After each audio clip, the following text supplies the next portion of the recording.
हवेली के अंदर जानवर रखने के तनाज़े पर मुसल्लह अफराद का धावा। मुल्ज़िमान ने डंडे के वार करके शहरी को लहूलुहान कर दिया। शहरी को बेईमाना तशद्दुद का निशाना बनाने की वीडियो मंजर आम पर आ गई है।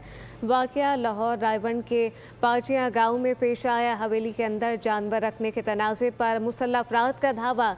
मुल्ज़िमान ने डंडे के वार करके शहरी को लहूलुहान कर दिया। हवेली के अंदर जानवर रखने के तनाज़े पर मुसल्लह अफराद का धावा। मुल्ज़िमान ने डंडे के वार करके शहरी को लहूलुहान कर दिया। शहरी को बेईमाना तशद्दुद का निशाना बनाने की वीडियो मंजर आम पर आ गई है।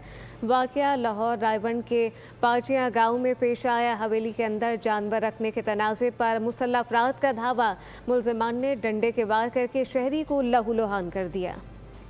हवेली के अंदर जानवर रखने के तनाज़े पर मुसल्लह अफराद का धावा। मुल्ज़िमान ने डंडे के वार करके शहरी को लहूलुहान कर दिया। शहरी को बेईमाना तशद्दुद का निशाना बनाने की वीडियो मंजर आम पर आ गई है।